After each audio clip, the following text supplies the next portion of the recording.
Welcome to Communication, Connection, Community, the Podcaster's Podcast. This podcast takes a deep dive into modern-day communication strategies in the podcasting space. We chat with interesting people who make the podcasting and speaking spaces exciting and vibrant. We also dive into the podcasting community with news, updates, latest trends and topics from this ever-evolving space. So strap in. It's going to be one amazing ride. Let's dive into today's episode. We've been doing this podcast for almost 6 years, if you can believe it. Woo! And we have had some amazing guests on our show. Today is no exception. We'll be talking to our guest momentarily.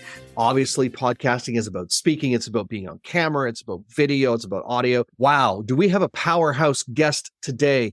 Catarina Rando is on a mission to teach, mentor, and support women to be themselves, do their thing, serve their people, and massively monetize their mastery. That's marvelous and magnificent. That's a lot of M's. She shows women entrepreneurs how to be loud and proud about the value they bring in order to make their businesses thrive. She is a sought-after speaker, event producer, and author. Her latest book is The ABCs of Public Speaking. Her book, Learn to Think Differently from Watkins Publishing, is published in over 13 countries and several languages. And she's a podcast host. Yeah, she's the host of the Expand Your Fempire podcast. I am so blessed that she's here to chat with us today. We're going to cover a number of different things. Catarina, welcome to the podcast. Thank you, Carl. Happy to be with you. We're going to talk about speaking a little bit because you have a very unique way in which you do things. We'll get to that momentarily, but I want to just get a little bit of your backstory, how you came into this speaking space. What brought you here? As a student in high school and college, I would always pick the oral presentation over the written presentation. Any opportunity to be on stage, not so much acting, but more in a leadership role, I would take. And really, Carl, I was a very shy young person. I believe I started to speak so that I knew I had permission to speak, if that makes any sense. And then I owned a cafe. That was my first business. I loved having a cafe. I loved business. I did not like food service. I did not like walking into a walk-in refrigerator. I did not like the dicing and the chopping. And one day this lady came in and thanked me for some business advice. And her gratitude literally touched my heart. And I thought, you know what? This is what I'm going to do. I'm going to help other women grow their businesses. That was many, many years ago. It's been a very circuitous route, as you know, when you're an entrepreneur. Today, I help women entrepreneurs with their speaking, with their selling, and hosting retreats, which I love to do. I like how you mentioned, Catarina, right off the top there about, being in that space where you were shy and you almost needed that permission to speak. I used to stutter when I was a kid, so I was not the person who put up my hand to speak. I was the person who was more than happy to write. But I'm glad I grew out of that and did find a way to manage that. And the other thing that you and I share, I think we're kindred spirits. I swear to God we are. Because I also worked in the food service industry. I worked in fast food. And I remember working, trying to get my first job in radio. I remember being on the drive-through speaker saying, "Hey, welcome to restaurant. Can I take your order, please?" And really practicing my speaking skills on the drive-through microphone. So it was an amazing place. And you certainly, as you said, have done some great things in business. And I really appreciate the fact, all the work that you do to help women and really empower them to have a voice and to strengthen their voice. You do things a little bit differently, though, when it comes to promotion and sales. You're all about selling authentically. And I know we use the word authenticity and authentic a lot, but explain how your methodology is different than a lot of ones that are out there now. I really believe that when you're selling to women specifically, Carl, women do not want to be on the other end of a script. They do not want to feel sold. And as saleswomen, they are so afraid of being salesy. I remember one day I walked into an elevator and I was about to go give a speech. And there was this lovely woman in the elevator. And I said to her, "Is my hair okay? Is my makeup okay?" And by the end of the elevator ride, we were girlfriends. After that day, she became my client. And that's where I developed and realized the girlfriend strategy for selling. Carl, is you get to know people, you build rapport, you communicate, you genuinely care. Of course, you also have to build influence, but all that is essential for women in order for them to hire someone or buy. Rapport, communicating genuine caring, and building influence. And we do that naturally. We know how to talk to people.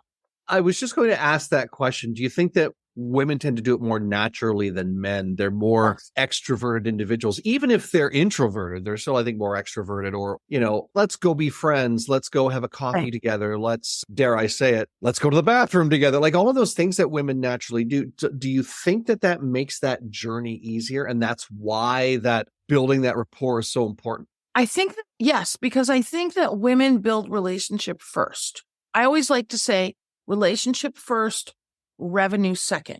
And when you follow that guiding principle, it becomes very easy to then say, hey, do you want to hear about my thing? Hey, do you have any interest in my thing? Hey, do you think my thing might be something we want to talk about for you?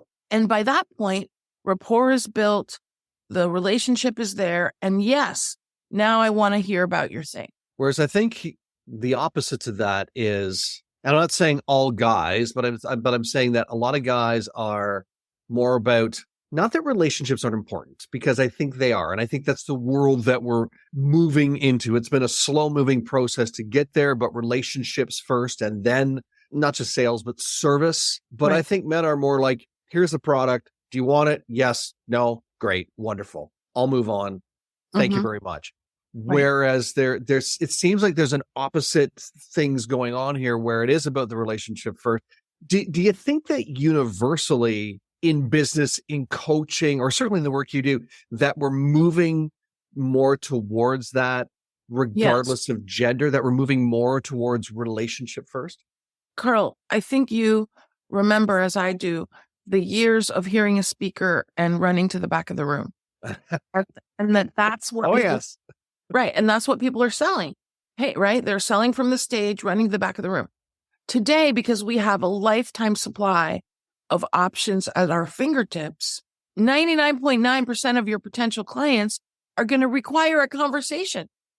They're going to want to talk to you one-on-one before they're going to be willing to write you a big check. And that comes from relationship. That is necessary.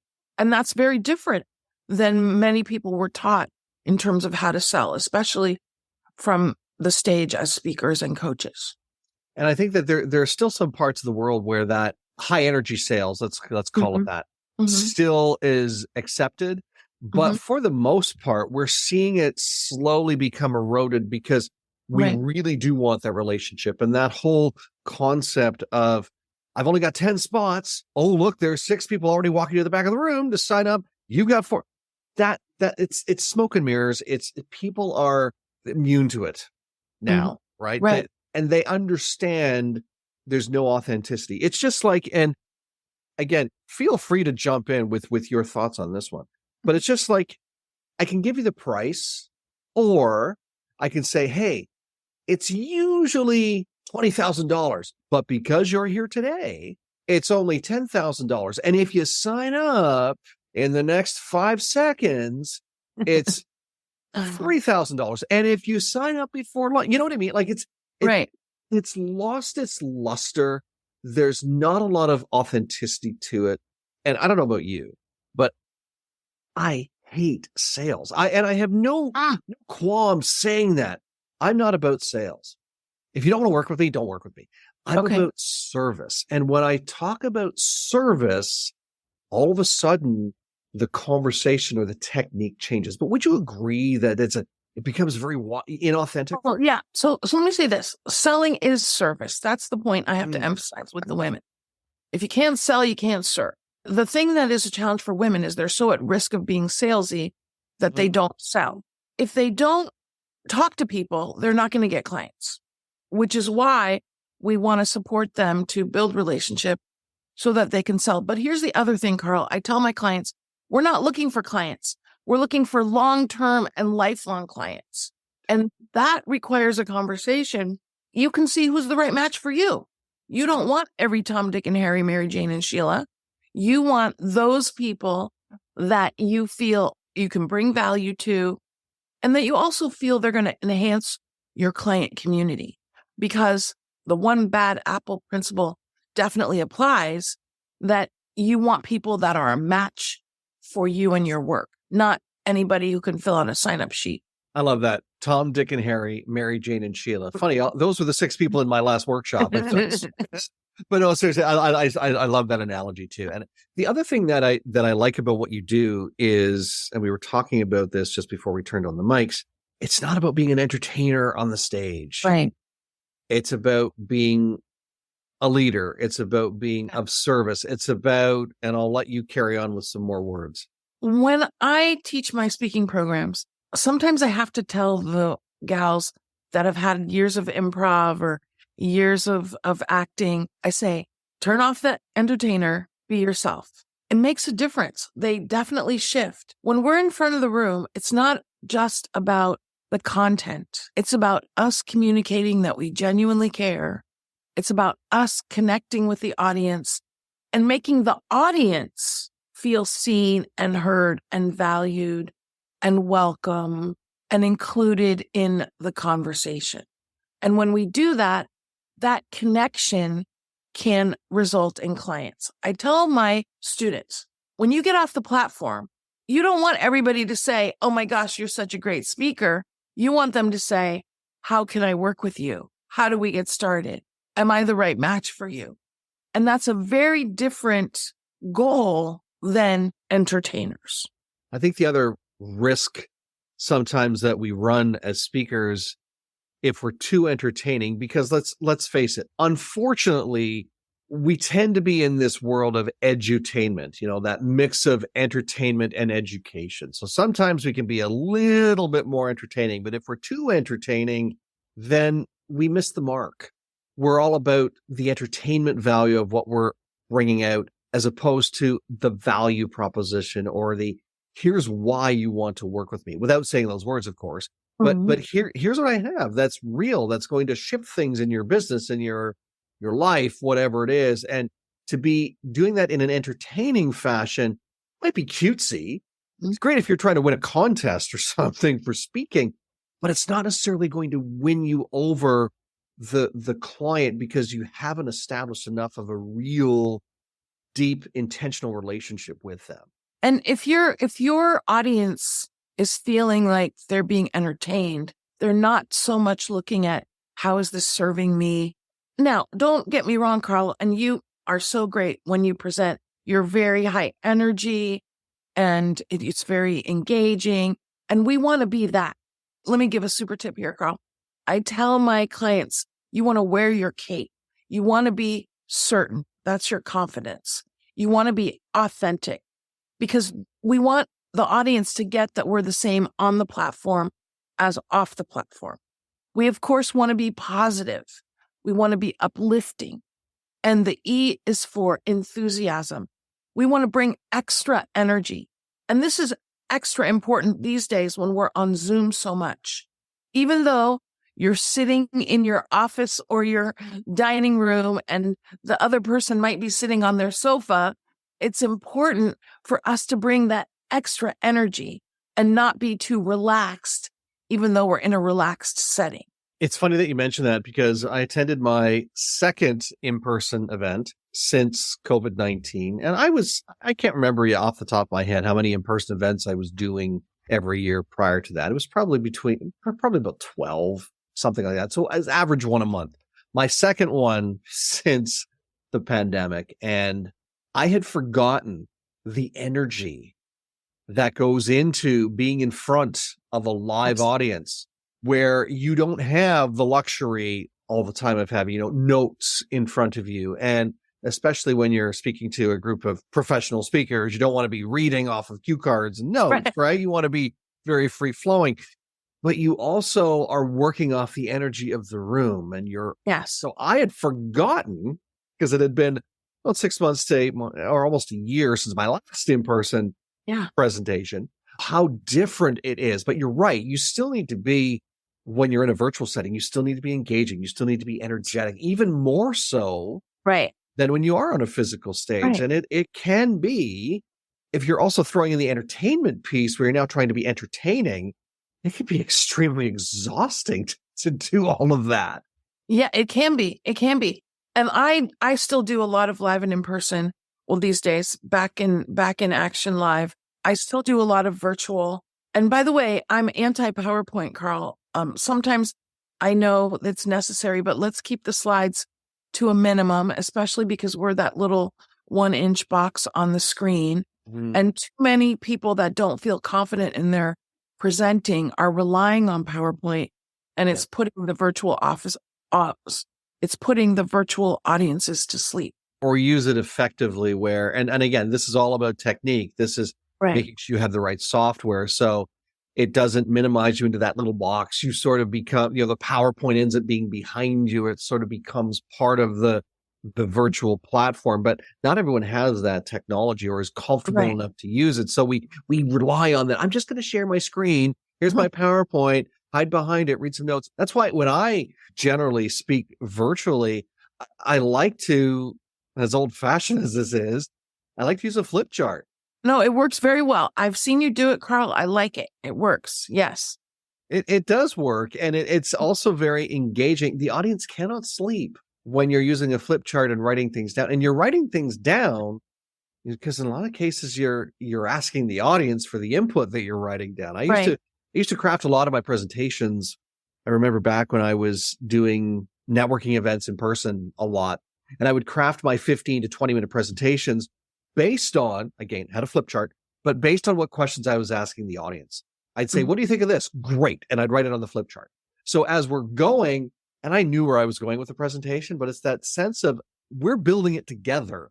Right. Even though I knew what the outcome was going to be. But very true. I like how you shared that as well about the authenticity with not hiding behind your slide deck. And yes, sometimes it's necessary in certain organizations. They want to have that as part of their video feed or whatever, but it's still, again, it's that one thing. It's almost like standing in front of a lectern. It creates that barrier between you and the audience, especially when you're relying on it. So I'm glad you mentioned that. So again, kindred spirits in that way too. Let's shift the conversation a little bit because you do something it's not original because many people have done this, but you do something that's very unique with clients. And it's partly about, well, I'll get you to explain it because it's about retreats, but you have a very unique reason for doing it the way you do it. Well, I do it two ways. One is that we have a center in San Francisco where I host my speaker mastermind retreats. We do that. And then I also host retreats on cruise ships. And I like hosting retreats because it gets people away from their daily lives, their offices, their regular environments. And even when we come to the center, it's very private. So there's no distractions. We get to treat the ladies VIP, Carl, which I love, but also they're stuck together. And this facilitates connection, community, and creating a safe container for them to work on transforming their speaking or transforming their sales. Or the other thing, Carl, is we do this when we get on the cruise ships, is shifting their self-perception. I want everybody to get off the ship more confident, more clear, and more connected than when they got on. And that's one of the reasons retreats work so well, because everybody is stuck together. There's a synergy too. I think that's more prevalent when you're in that space. But not only that, speaking of the cruise ship, you can't leave early. Right. You can't just disappear. Right. Unless you brought a good pair of water wings or a motorboat with you. Like you can't just say, oh, I can only stay here till Tuesday. And the cruise is going till Friday. Right? You can't leave early. So you really, and I think the other thing too, is it forces you to be in that space and set that time aside. Yes. Where you're focusing on what is important in that moment. And I think that's one of the challenges that we face in our businesses is there's too many distractions that pull us away. And we say we do. I'm just as guilty of saying I'm focused, but no, there's those moments in our days, in our weeks, in our quarters or years where we know we weren't as focused as we needed to be. So the retreats really help us focus and do it in a way I love the cruise ship concept because we're doing it in a way that's unique. Carl, let me say also, even though we're there and we're working on, I've done my speaker retreat on cruise ships or we're coming together to grow our business. We have a lot of fun. Yeah. We do karaoke as a group. We do afternoon tea with fascinators. At our speaker retreat, we do board breaking. We do all kinds of fun. So we do a jewelry exchange, which for people that don't know what that is, and you bring your jewelry you're not wearing anymore and you share it with somebody else and they take it home and wear it. It's very fun. Anyway, we do all this girly fun things while we're talking business. And this fills their heart and makes them feel good and has them fill their cup, if you will, while we're together also. Goes back to the piece too that I think we started the conversation with, where you're having authentic and real conversations and building rapport and building relationships with people while you're building, be it your speaking platform or whatever, or your business.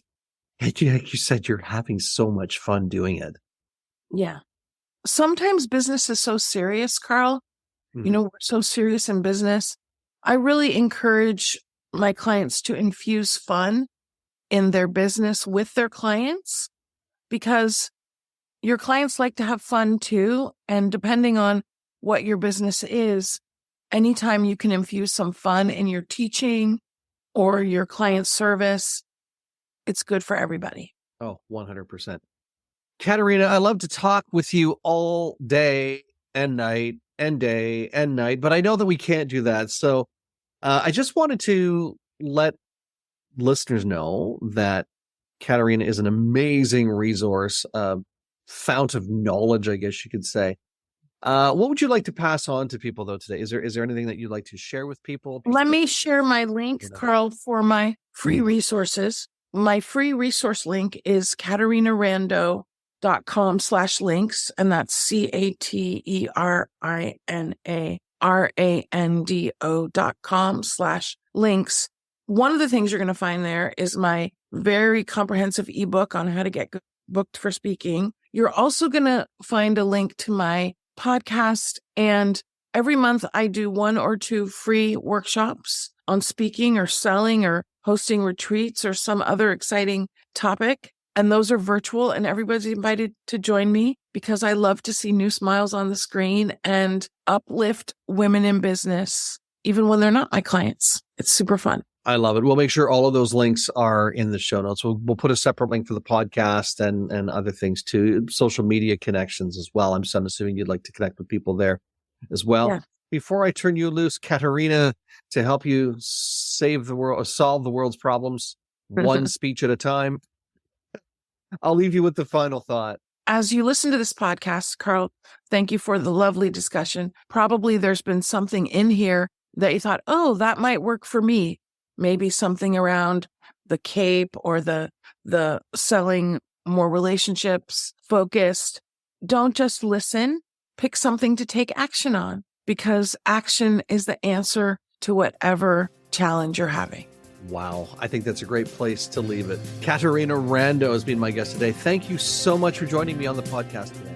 Carl, thank you. It's been a pleasure. And thank you for joining us today. Special thanks to our producer and production lead, Dom Carrillo, our music guru, Nathan Simon, and the person who works the arms, all of our arms actually, my trusty assistant, Stephanie Gafour.